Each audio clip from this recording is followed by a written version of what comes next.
আমি প্রধানমন্ত্রী হলে বলতাম, আমাকে এমন ক্ষমতা দিন যাতে আমি নিজের ক্ষমতাই সীমাবদ্ধ করার আইন করতে পারি। আমি নেতা হতে চাই না।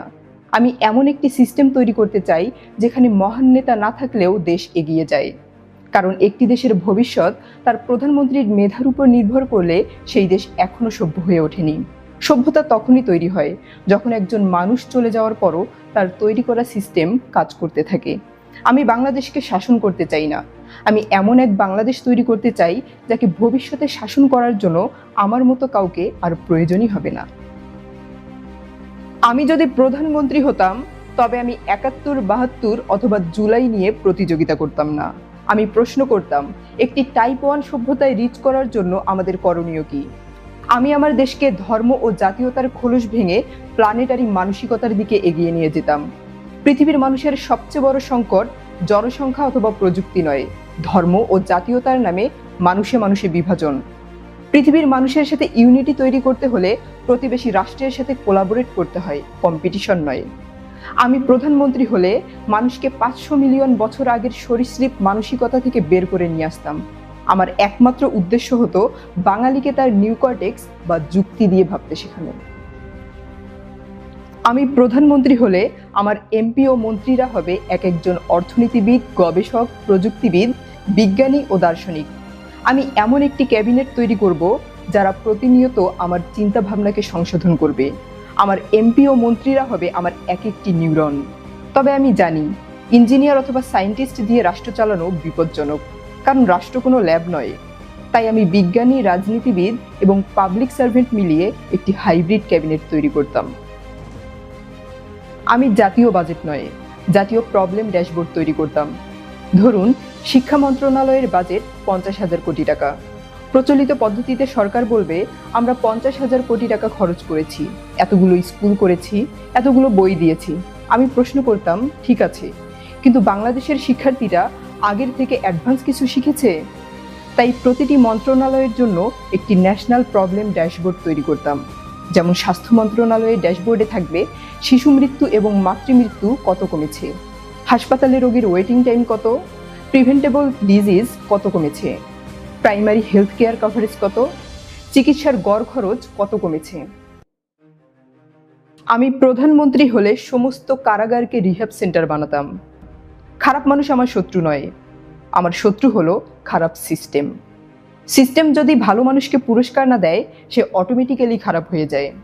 আমি দুর্নীতিবাজ কর্মকর্তাকে শাস্তি দেওয়ার বদলে প্রশ্ন করতাম, কেন একজন সৎ কর্মকর্তা দুর্নীতিগ্রস্ত হওয়ার ইনসেন্টিভ পাচ্ছেন? তাই procurement, tax, land registration, licensing, customs এসব জায়গায় হিউম্যান ডিসক্রিশন কমিয়ে ডিজিটাল ট্র্যাকিং, অটোমেটেড অডিট এবং ট্রান্সপারেন্ট ডেটা সিস্টেম প্রতিষ্ঠা করতাম। আমি আমলাতন্ত্রের বিপক্ষে যেতাম না, আমি এটাকে রিডিজাইন করতাম। একটা রাষ্ট্র চালাতে হাজার হাজার যোগ্য মানুষ লাগে। আমি তাদের পারফরমেন্স দেখতাম। তারা তাদের টার্গেটে রিচ করলে প্রমোশন দিতাম, তারা ব্যর্থ হলে ইনভেস্টিগেট করে তাদের সংশোধন করে দিতাম। একজন জেলা প্রশাসক কত সুন্দর বক্তৃতা দিলেন সেটা নয়, জেলার school attendance, hospital waiting time, investment, crime, tax collection, road maintenance সবকিছুর মেজারেবল আউটকাম দিয়ে পারফরমেন্স বিচার করার চেষ্টা করতাম। আমার সরকার ক্ষমতায় এলে প্রথমেই শিক্ষা ব্যবস্থাকে একটা কঠিন প্রশ্ন করবে। আমরা এমন মানুষ কেন তৈরি করছি যারা পরীক্ষায় ৯০ পায় কিন্তু বাস্তবে কোনো সমস্যার সমাধান করতে পারে না? আমি science, technology, engineering, mathematics, critical thinking, statistics, scientific reasoning, programming, AI literacy এবং রিসার্চকে কারিকুলামের কেন্দ্রে নিয়ে আসার চেষ্টা করতাম। আমি স্কুল পর্যায় থেকেই শিশুকে শেখাতাম কিভাবে প্রশ্ন করতে হয়, কিভাবে হাইপোথিসিস তৈরি করতে হয়, কিভাবে এক্সপেরিমেন্ট করতে হয়, কিভাবে প্রমাণ সংগ্রহ করতে হয় এবং উপসংহারে আসতে হয়। বাংলাদেশের সবচেয়ে বড় সম্পদ যদি মানুষ হয়, তাহলে লাখ লাখ দক্ষ তরুণ বিদেশে চলে যাওয়াকে আমি শুধু মাইগ্রেশন হিসেবে দেখতাম না। আমি প্রশ্ন করতাম, কেন বাংলাদেশের সবচেয়ে সক্ষম মানুষটি বাংলাদেশে থেকে কাজ করার চেয়ে বিদেশে যাওয়াকে বেশি রেশনাল ডিসিশন মনে করছে? তাই research lab, hitech industrial zone, startup ecosystem এবং ইন্টারন্যাশনাল রিসার্চ কোলাবোরেশন তৈরি করার চেষ্টা করতাম। আমার উদ্দেশ্য সবাইকে দেশে আটকে রাখা নয়, বরং এমন ইকোসিস্টেম তৈরি করা যেখানে বিদেশে থাকা বাংলাদেশিরাও বাংলাদেশের সঙ্গে কাজ করতে লাভবান হয়। আমি প্রধানমন্ত্রী হলে চিকিৎসা ক্ষেত্রে চরম উন্নতি হতো। আমি প্রশ্ন করতাম, একজন মানুষ অসুস্থ হওয়ার পর তাকে চিকিৎসা দেওয়ার জন্য কেন এত টাকা খরচ করছি? কেন অসুস্থ হওয়ার আগেই রিস্ক ডিটেক্ট করছি না? তাই preventive medicine, screening, epidemiological data, digital health records এবং প্রাইমারি হেলথ কেয়ারের উপর বেশি গুরুত্ব দিতাম। আমি প্রধানমন্ত্রী হলে ঢাকার যানজটকে শুধু রাস্তা বা ফ্লাইওভারের সমস্যা হিসেবে দেখতাম না, কারণ ঢাকার আসল সমস্যা হলো দেশের চাকরি, ব্যবসা, শিক্ষা, চিকিৎসা এবং প্রশাসন অস্বাভাবিকভাবে একটি শহরের মধ্যে কেন্দ্রীভূত। তাই ঢাকাকে আরও বড় করার চেষ্টা না করে আমি ঢাকার উপর চাপ কমাতাম। চট্টগ্রাম, রাজশাহী, খুলনা, সিলেট, ময়মনসিংহ সহ বিভিন্ন অঞ্চলে আলাদা আলাদা ইকোনমিক হাব তৈরি করতাম, যেখানে থাকবে শিল্প, বিশ্ববিদ্যালয়, হাসপাতাল, গবেষণা প্রতিষ্ঠান এবং আধুনিক আবাসন। মানুষকে তখন চাকরির জন্য ঢাকায় আসতেই হবে না। আর ঢাকার ভেতরে অগ্রাধিকার পেত গণপরিবহন, মেট্রো রেল, হাঁটার রাস্তা এবং সাইকেল অবকাঠামো, কোনো ব্যক্তিগত গাড়ি নয়। কারণ আরও রাস্তা বানিয়ে ঢাকার যানজট স্থায়ীভাবে সমাধান করা যাবে না। ঢাকার ট্রাফিক কমাতে হলে ঢাকায় মানুষের প্রয়োজন কমাতে হবে। আমার লক্ষ্য হবে এমন বাংলাদেশ তৈরি করা, যেখানে একজন তরুণকে ভালো চাকরি, ভালো হাসপাতাল কিংবা ভালো একটি বিশ্ববিদ্যালয়ের জন্য ঢাকায় এসে জীবন কাটাতে হবে না। ঢাকাকে বাঁচানোর সবচেয়ে কার্যকর উপায় হলো বাংলাদেশকে ঢাকার বাইরে গড়ে তোলা। আমি সংস্কৃতিকে সরকারের প্রচারণার যন্ত্র বানাতাম না, বরং বাংলাদেশের সবচেয়ে বড় সফট পাওয়ার ইন্ডাস্ট্রি বানাতাম। আমি এমন একটি রাষ্ট্রীয় প্রতিষ্ঠান গড়ে তুলতাম যার কাজ হবে বাংলাদেশের গল্পকে বিশ্বে পৌঁছে দেওয়া, যেমন cinema, documentary, animation, science communication, music, theatre, literature এবং ডিজিটাল কন্টেন্ট। সরকার সিনেমা বানাবে না, সিনেমা বানানোর ইকোসিস্টেম তৈরি করবে।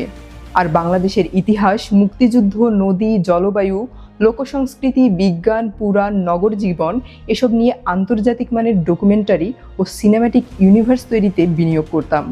আমার লক্ষ্য হতো এমন একটি বাংলাদেশ যেখানে ভারতীয়রা যেমন বলিউড দেখে, কোরিয়ানরা যেমন কে ড্রামা দিয়ে পৃথিবী জয় করেছে, তেমনি একদিন পৃথিবীর মানুষ বাংলাদেশের গল্প দেখতে চাইবে। আমি প্রধানমন্ত্রী হলে শুধু রাস্তা, ব্রিজ আর ভবন বানাতাম না, আমি আইডিয়া তৈরির অবকাঠামো বানাতাম। টেডের মতো একটি বিশাল জাতীয় প্রতিষ্ঠান তৈরি করতাম, যেখানে সারা বিশ্বের বিজ্ঞানী, গবেষক, লেখক, উদ্যোক্তা, শিল্পী, প্রকৌশলী এবং সাধারণ মানুষ তাদের অসাধারণ ধারণা পুরো পৃথিবীর সামনে তুলে ধরতে পারবে। আমি প্রধানমন্ত্রী হলে বিশ্বের যে কোনো দেশের যে কোনো প্রথা বিরোধী ও মুক্তবুদ্ধি সম্পন্ন মানুষকে আমার দেশে আশ্রয় দিতাম। আমি বাংলাদেশকে একটি ইন্টেলেকচুয়াল জোন হিসেবে গড়ে তুলতাম। আমি কন্টেন্ট ক্রিয়েশনের দিকে বিশেষ গুরুত্ব দিতাম। বাংলাদেশে হাজার হাজার তরুণ ভালো ভিডিও বানাতে চায়, কিন্তু তারা জানে না গল্প কিভাবে বলতে হয়, গবেষণা কিভাবে করতে হয়, camera, editing, animation, voice design কিংবা আন্তর্জাতিক মানের ডকুমেন্টারি কিভাবে তৈরি করতে হয়।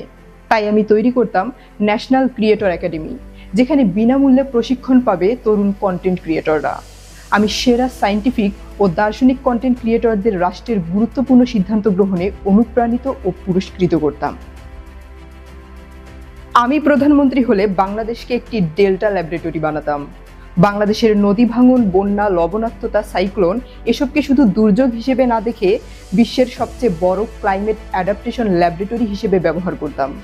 আমরা যদি ডেল্টা ম্যানেজমেন্টে পৃথিবীর সেরা হই, সেটাই এক্সপোর্টেবল টেকনোলজি হয়ে উঠতে পারে। আমার দেশের কৃষক শুধু উৎপাদক নয়, ডেটা ড্রিভেন এন্টারপ্রেনার। আমি প্রধানমন্ত্রী হলে যৌনতার ট্যাবু ভেঙে ফেলতাম।